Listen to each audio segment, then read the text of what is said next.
E para apresentar o painel, vou estar convocando agora o Gabriel Maradei, ele que é diretor do IFL São Paulo, que vai estar apresentando o nosso próximo palestrante internacional de gabarito, que vai estar realmente abordando a questão crônica da pobreza mundial e quais são as táticas efetivas que o poder público e o setor privado em conjunto podem fazer para cada vez mais erradicar a pobreza mundo afora.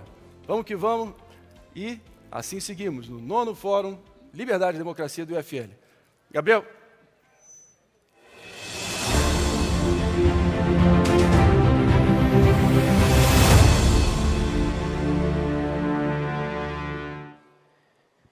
Utilizando o bom e velho método socrático, em busca da verdade, respondemos a não tão simples pergunta: o que é dignidade? Este é um termo que ouvimos bastante no dia a dia, mas raramente paramos para refletir sobre a sua definição. No dicionário, encontraremos dignidade como uma qualidade moral que infunde respeito, honra, autoridade, nobreza e consciência do próprio valor. Por que, então, não utilizamos a dignidade como um combustível para alimentar o desenvolvimento econômico e social dos lugares que mais precisam?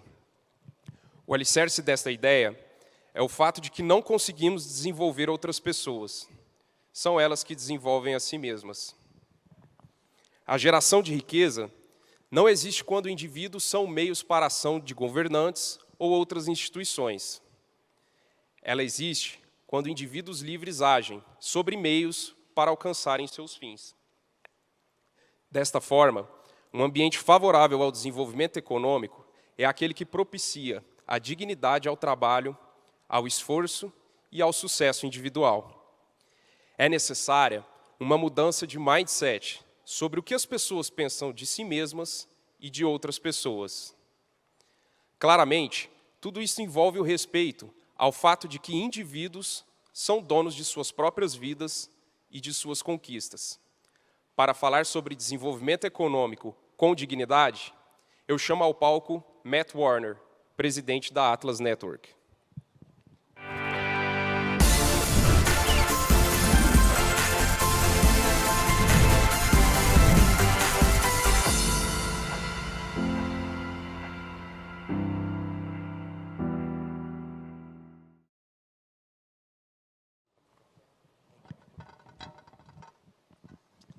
Well, not good morning. Good afternoon. How are you? Thank you so much for this great opportunity. I'm so pleased to be here. This has already been such a rich experience, and we're only halfway through. We've talked about leaders and champions and entrepreneurs.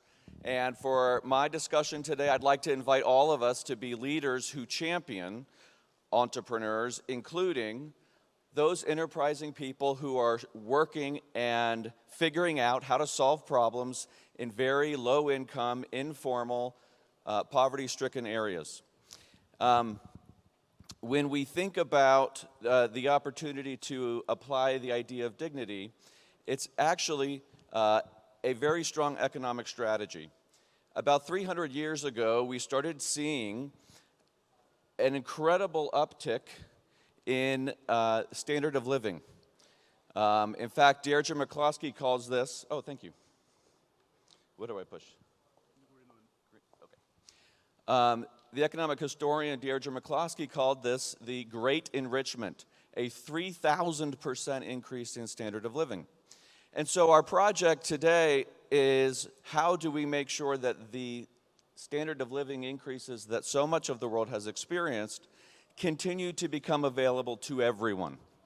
And the surprising hypothesis that I'm persuaded by is that a lot of that change had to do with, as the very good introduction that I just heard, it had a lot to do with thinking of ourselves and others with dignity.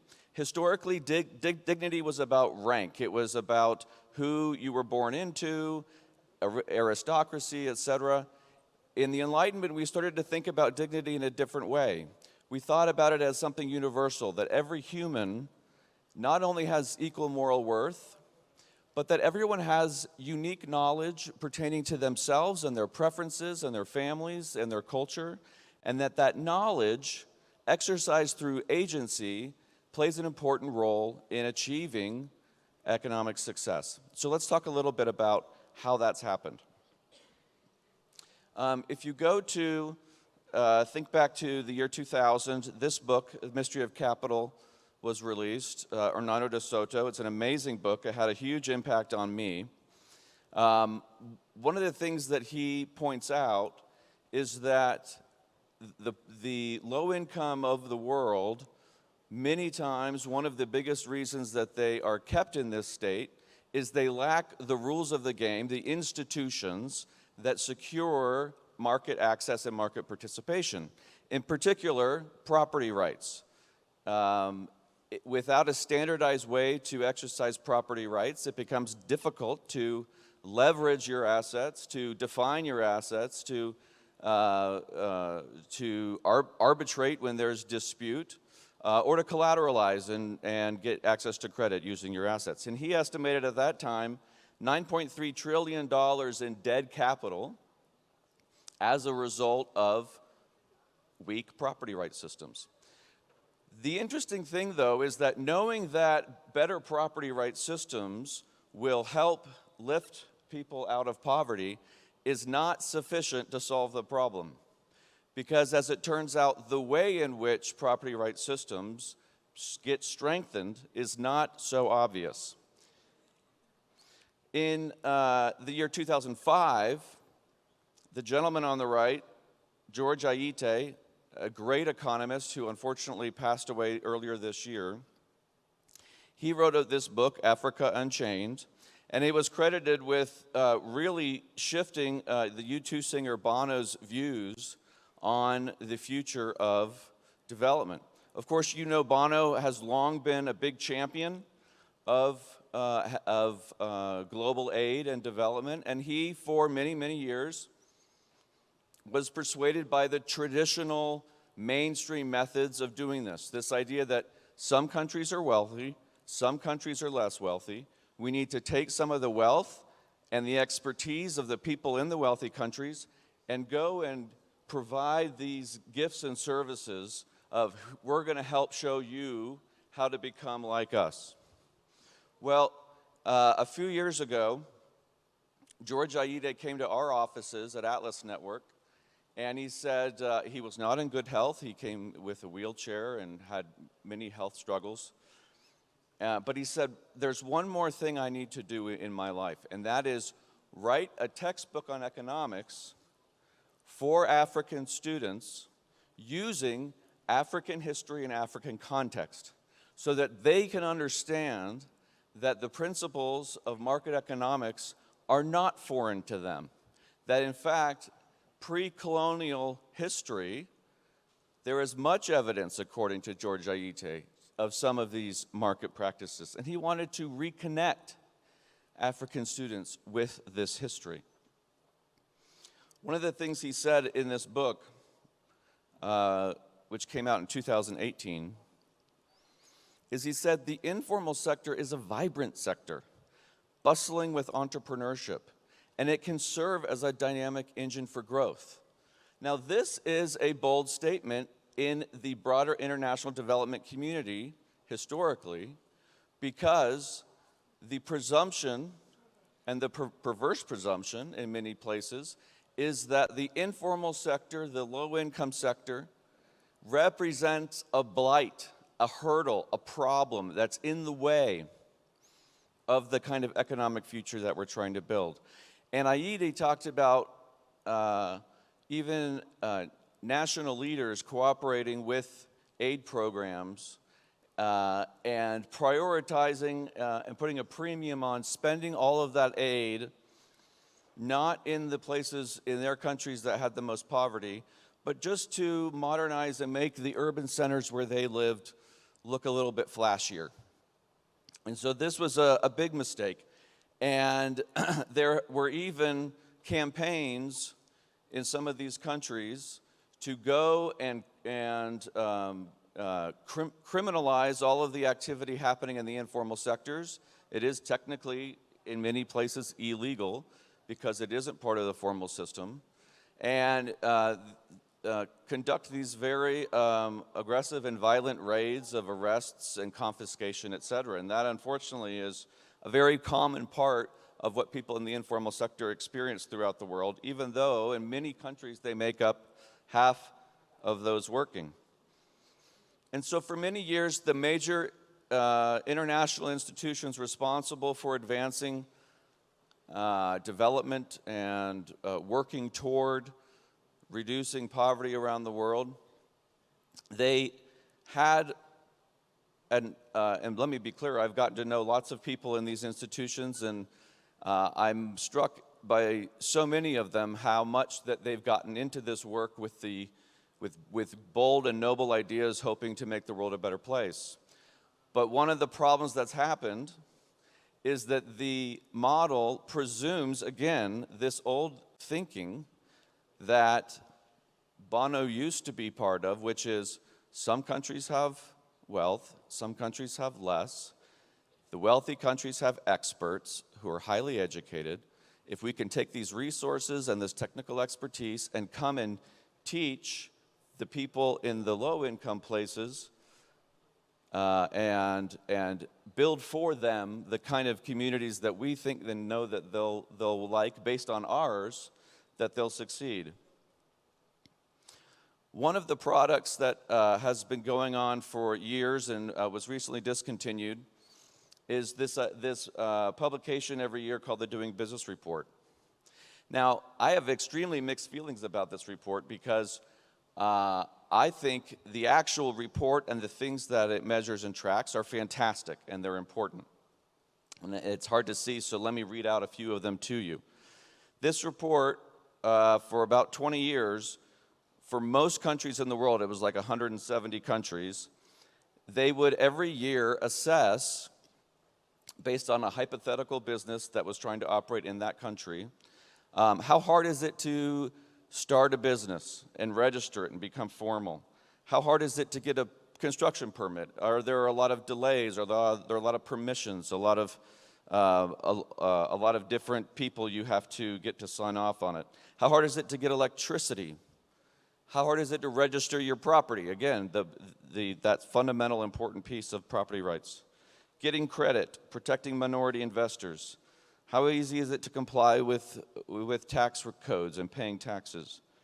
What about trading across borders? Are there lots of different checkpoints and bureaucrats that you have to go through?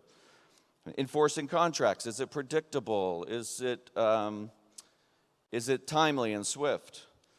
And resolving insolvency. So these represent some of the fundamental aspects of what you'd want to see in a highly functioning market. The problem is many people did not use this information correctly. So my organization has found this document, this report every year, very helpful because we support local think tanks who are looking for ways to increase access to the market. And so for them it was very useful. But for the, does this go back? Yeah, great. But for a lot of the multilateral institutions,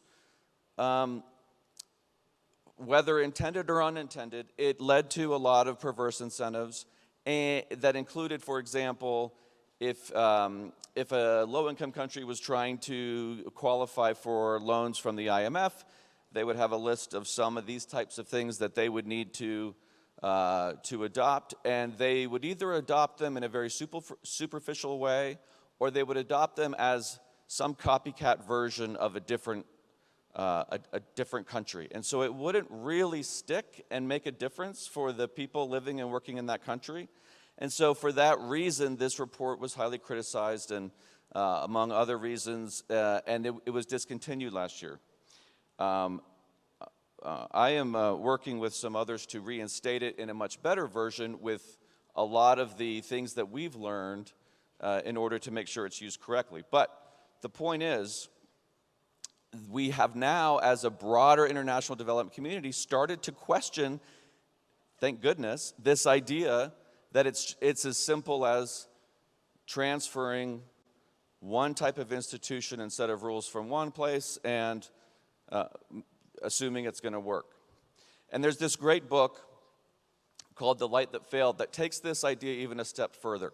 So the political scientists Ivan Krestov and Stephen Holmes identified this problem, this idea of copycat institutions, the idea that a liberal democracy instead of thinking of a liberal democracy, let's say a successful country like Denmark, and thinking of it as like that is how you do it and everyone else should just be like Denmark, they talk about it as these are general principles and general ideas, but the form that institutional strengthening should take has to be a function in context of the public participation of the people who live there, who understand the history, the culture, what works, etc. And that goes back to this idea of dignity, of recognizing that people in low-income communities and low-income countries are not objects of the generosity of wealthy countries who are endowed with the resources and the know-how to go and show them how it's done. So it introduced this idea of best fit instead of best practice.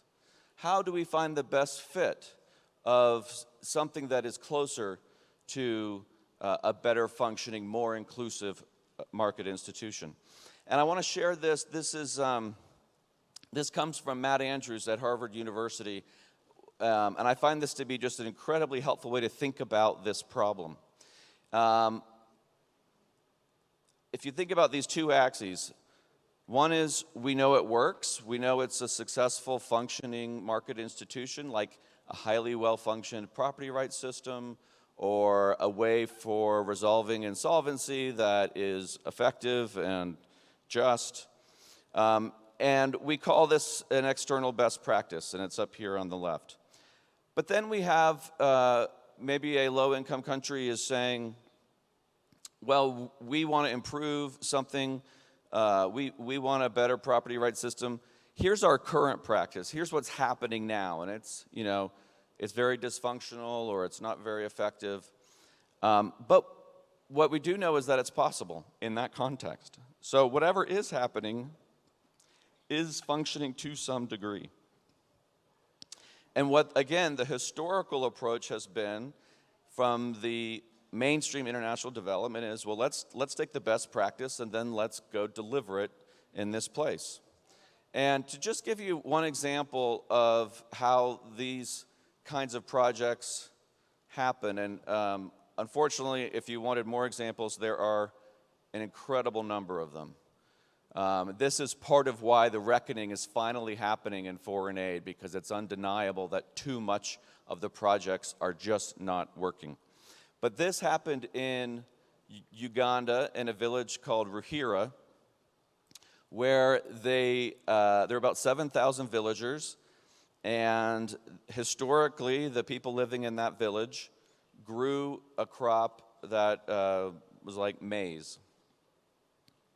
Or excuse me, was like bananas. They called it matok.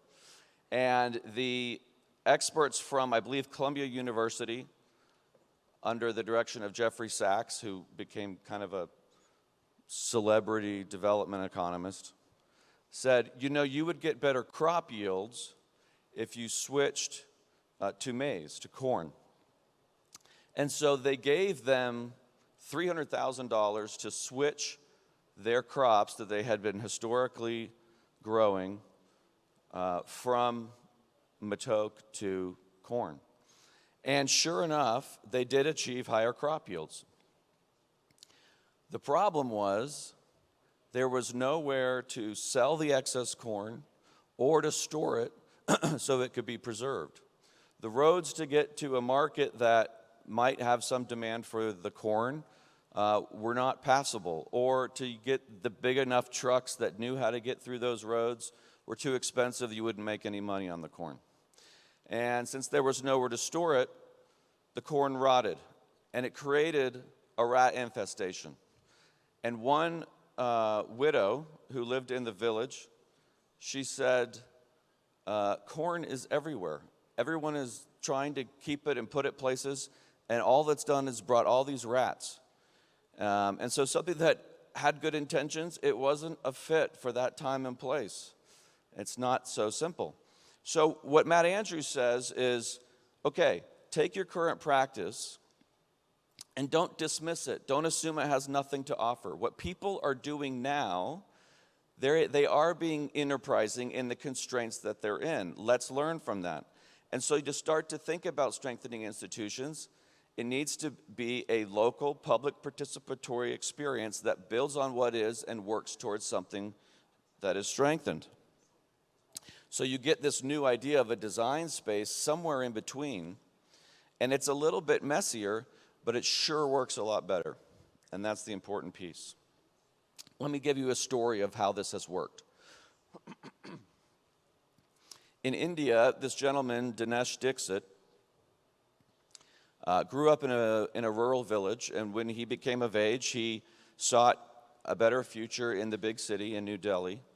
And he moved there, and for many, many years, he sold bracelets or bangles as a street vendor. And he did well enough at this that he could provide for himself and his children and his parents. But his life was not so easy because street vendors for most of that time did not enjoy formal recognition in the market. They had no legal standing. Well, a think tank that we've supported in India, a local think tank that is committed to strengthening the institutions of liberal democracy, got to know Dinesh, and they got to know his story, and they wanted to understand what were some of the issues that might prevent him growing his business. And he explained to them that every time he thinks he's doing well and might grow his business, the police would come by and harass him. They would either make him move where he was selling, they would extract a bribe to keep from arresting him, or they would confiscate his goods if he didn't have enough cash to satisfy them. And as you can see here, Dinesh kept a book. Every time this happened, he kept a record, and he would seek redress with the local municipality to try to get his cash or his goods back, and he never did. And so what this think tank did, the Center for Civil Society, is they learned and did some research that what Dinesh was experiencing was not a one-off. It was actually systemic. They estimated that on average, the 600,000 street vendors in New Delhi were paying bribes the equivalent of $4 US a month. And so as a total, that was over $2 million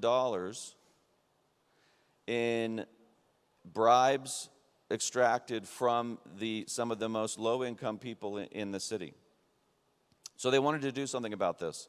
And so they worked on some solutions and enacted in 2014 the Street Vendors Act, giving legitimacy for the first time in a way that was going to work in context. And so what part of the act does is it establishes local councils that include the police, and they include the municipal government, and they include elected representatives of the street vendor community.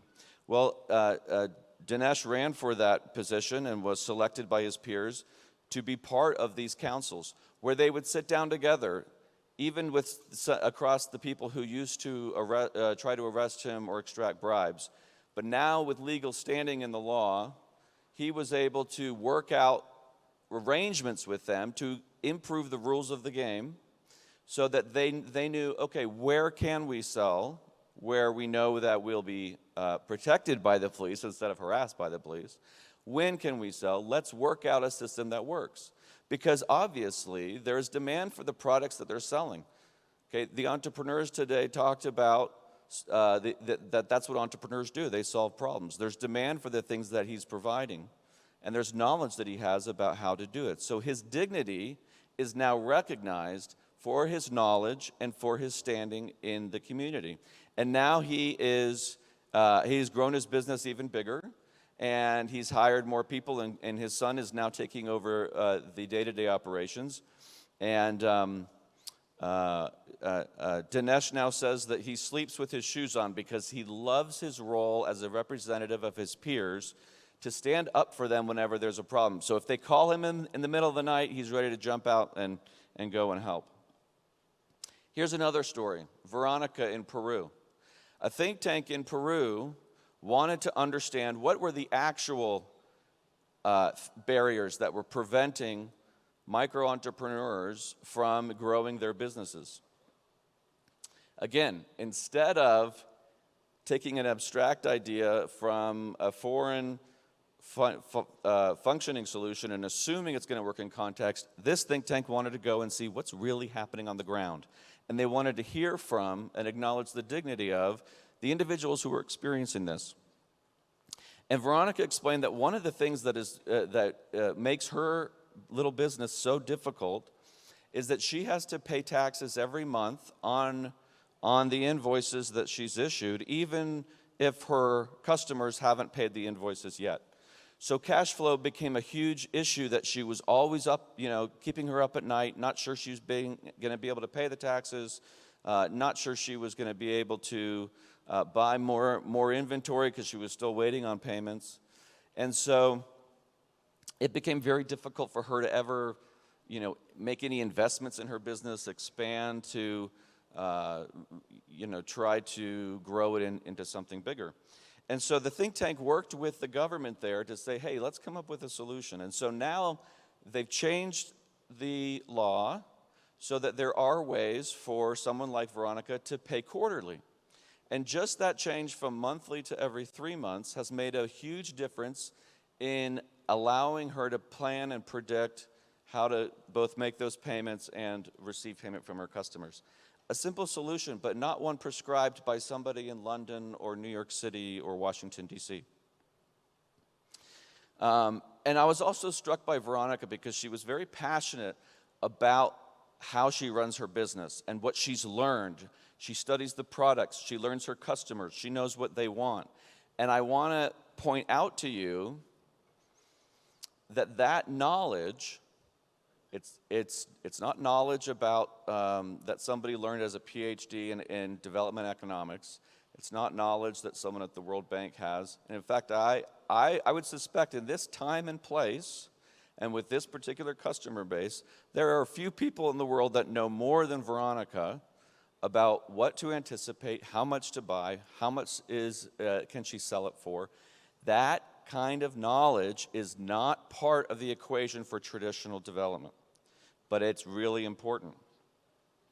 Bob Lighton and Carl Schramm and William Baumol, great economists, wrote a book a while ago called Good Capitalism, Bad Capitalism. And one of the things that they pointed out is that high-functioning economies that are growing tend to have a real diversity of firm size.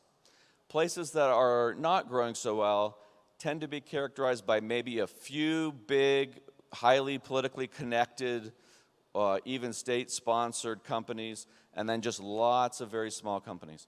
And what they say is you've got to have the whole spectrum and the pipeline and lots of different, companies starting and growing and getting to medium size, et cetera. And they say to do this in their second book, unfortunately after William Baumol passed away, but Carl Schramm and Bob Lighton write in their second book, which is called Better Capitalism, they say what we're really after, if we want to see higher growth rates, is a process of constant and continuous entrepreneurial revolution. And I want to point out to you that the word process plays a really big part in understanding what they're talking about. Because a process, getting the process right, getting the rules of the game right, is very different from trying to engineer an outcome, which is what a lot of historical development has tried to do in the name of poverty reduction. So when we think about getting the rules right, getting the process right, let me share an interesting story that kind of illustrates this, or at least it helped me think more helpfully about this idea. The Unilever company that makes soap had a problem in the 1970s. in the middle of this picture, you see what is a nozzle shape that this company used to spray the chemical compound that they would use to make soap. They would spray it out, and then it would harden, and that would be their soap. But this nozzle was highly inefficient. It would get clogged, it would be inconsistent, and they were losing a lot of money in downtime of having to clean out the nozzle or get a new nozzle, etc. So they assigned their project designers to come up with a better nozzle. And some engineers in the company also tackled the problem. And they failed. They couldn't come up with a better nozzle. Well, there was an evolutionary biologist named Stephen Jones who happened to work for that same company but in a different division. And I don't know whose idea it was to bring him in to try to solve this problem. But he came in and he said, look, I don't know anything about designing nozzles, but I know something about how evolutionary systems find solutions and they find the right answers. And so what he did is he took the existing nozzle and he made 10 different random variations of the design. Again, he's not a designer. He didn't know what he was doing. He just made them random. And with those, he tested all 10. And the one that performed a little better than all the rest, he kept that one. He got rid of the rest. And then he made 10 variations of that one. And he tested that one. And again, the one that was a little bit better than all the rest out of that new round, he kept that one and did it again. And he did it again. He did 45 different rounds of 10 variations until he ended up with this design. And this design was so much more efficient that it became the standard nozzle that the Unilever company used to solve their problem. But interestingly, Stephen Jones can't explain to you why this design works better. And the engineers and the product designers can't explain to you why this design works better. It's just the outcome that came from the right kind of process. So we need to think about our economic growth that way. We need to think about the economic growth not as an engineering problem that highly technical people solve, but as an evolutionary experience that includes lots of different people participating and experimenting and figuring out what works better. And in fact, Eric Beinhocker, who wrote an incredible book called The Origin of Wealth, he talks about applying the ideas of evolution to our economies in the following way. He says, to evolve, you have to have differentiation. You have to have the random variations of different nozzles. Then you have to have selection. What works better, you got to be able to gravitate to. And then that leads to the amplification, the scaling up of that solution. And when we think about the economies that we're trying to see evolve successfully to find outcomes, each aspect of each stage requires, if you think about it, quite a lot of individual freedom. To experiment widely, to differentiate, you have to have freedom for everybody to be able to do that. And then you have to have the freedom to select and gravitate toward the solutions that are working. And you have to, and then that leads to the amplification that brings the benefits of that innovation at large scale. So as it turns out, the moral ideal of human dignity, allowing everybody participation in these experiments, this decentralized, there's no designer, there's lots of people experimenting who have the freedom to experiment, the freedom to choose what's working and to amplify it. The ideal of human dignity is also an economic strategy, and it pays off better than any other social innovation. My last story I want to share with you is probably illustrates this better than most. This gentleman is known locally as Papa Coriander. He lives in Burundi, one of the poorest countries in Africa. And for many years, he made products out of coriander, juices and soaps and things. And so people called him Papa Coriander. And he loved his business, but he also, because he was in the informal market, he was arrested once for having an illegal business, spent time in jail. But he kept at it, and for many, many years, he was able to run his business, but he wasn't legally registered. And when a think tank in Burundi that we support, Center for Development Great Lakes, asked him, why haven't you joined the formal sector? Why haven't you registered your business? He said, listen, I have to make money every day to keep my business running. I don't have time to go to I don't know how many government offices because it's not clear, and I can't pay the high fees that the government requires to register your business, and I know I'm going to have to bribe different people along the way, and I don't know how many I have to bribe, and I don't know how much the bribes are going to be. So it's impossible. I am stuck in the informal sector because of these things. So Center for Development Great Lakes tackled this problem. They worked with the government, and they just said, listen, like what George Aitai said, these enterprising people are part of our successful economic future. They are the seeds of our growth. We want to grow our economy. If we can make it easier for them to participate by having our own locally understood in-context changes to improve those institutions, we will see that happen. Well, sure enough, they were able to lower the fees and vastly streamline the number of offices that have bureaucrats with the authority to stop somebody from joining the business, to registering their business. In the year prior to those reforms, Burundi saw a 5% increase in new business registrations. In the year following, they saw a 49% increase in new business registrations. One of those was Papa Coriander. And for many years, his operation was able to sustain 2 employees. That was the size of the business. 18 months later, after he was able to register his business, he now has 100 employees, and he has grown his business. And you might think, why? What makes such a big difference?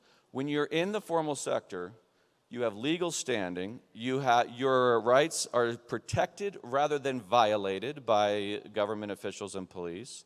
You are able to get a bank account, and you're able to save for the future because you know your goods aren't going to be taken, etc.